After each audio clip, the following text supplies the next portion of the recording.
by Isaac Muhammad. This is my documentary about the struggles immigrants face when coming to America. Now, let's get it started. These are some facts about immigrants when they first come to America.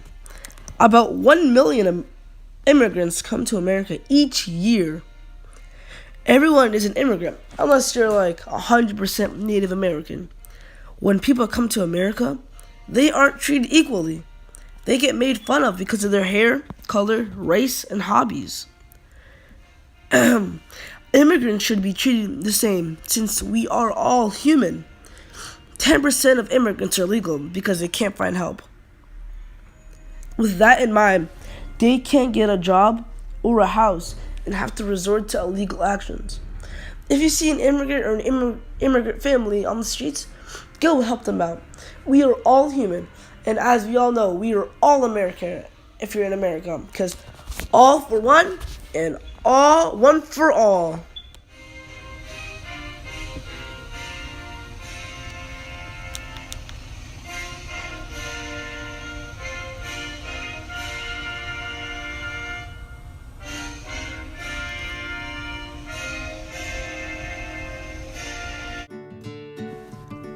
Tell me your name and your relationship with the filmmaker. My name is Halima Aiden, and the filmmaker is my son. My name is Sanka Ali, and the filmmaker is my son Isaac Muhammad. In what circumstances happened to make you both come to America? There was a huge civil war in Somalia, and so as a result of the civil war, we immigrated to United States of America. Same issue. We had a civil war. We immigrated to the United States for better life. Did you ever imagine going to America? No, not really. I was very young and didn't even know what America was. I had an older brother that was going to a university in America when I was a child, and I always exist America. I always knew America exists. Why did you and your family choose to come to America? We immigrated to America to pursue a better life since we couldn't stay in our own country since the Civil War was going on.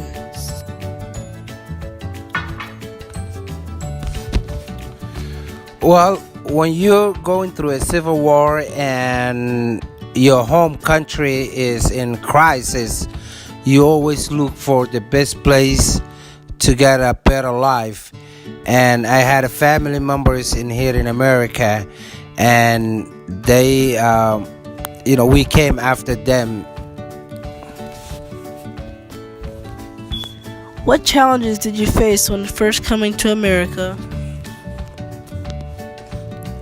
The hardest challenge that I faced was the language. Starting at a middle school age, not knowing the language, the culture. Everything was all new to me, so that was very, very difficult. Well, the hardest thing I faced was learning the language. English is not easy to learn. As soon as you learn something, there's always exception to the rules. Imagine getting work. Imagine coming to a country that you don't speak the language. You cannot communicate with, your schoolmates, your teachers, or even going to the grocery store to buy items, and you can't even communicate. That was the hardest part of it. What age were you when you first came to America? I was 13 years old. I was 17 years old. Final question. What motivated you to learn a whole new language?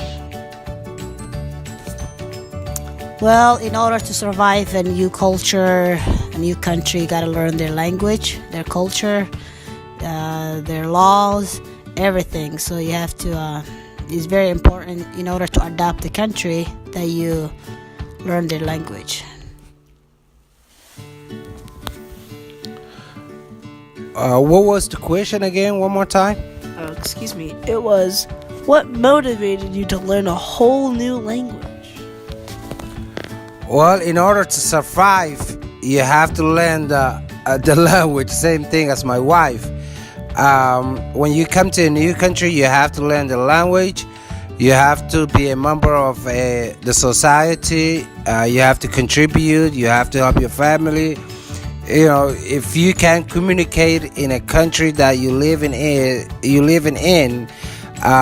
things not gonna get better for you, or you're not gonna have a decent life.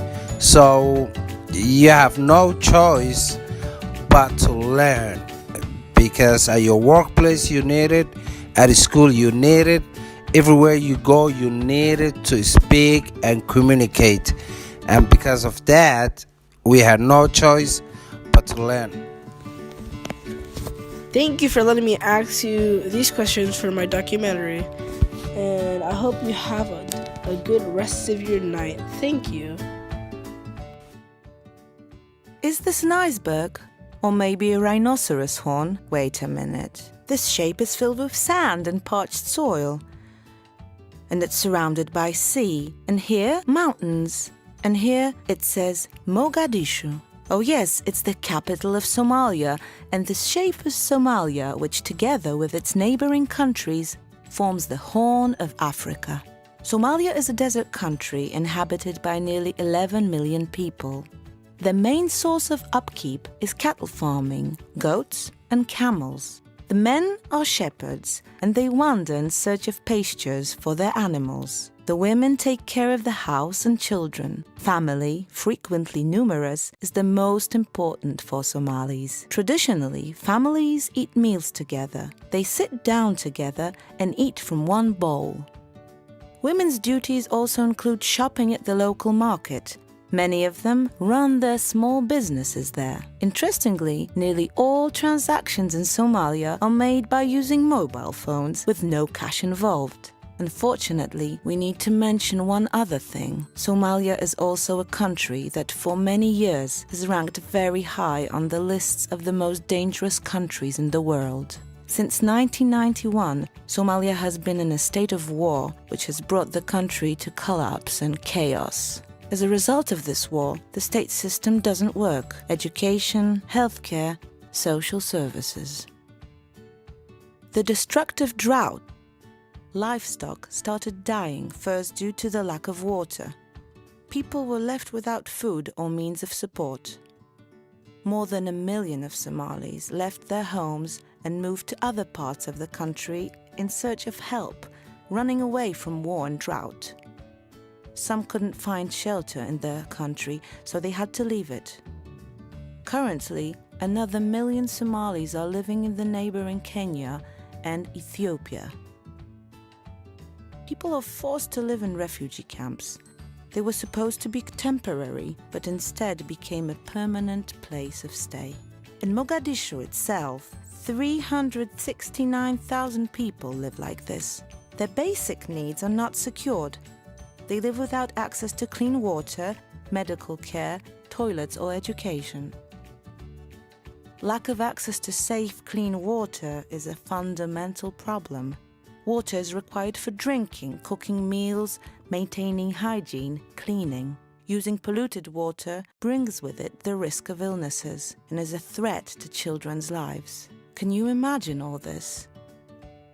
Even though you are only watching a cartoon, all those things we are talking about are actually happening. What you may consider a bad dream is everyday reality for millions of men, women, and children in Somalia.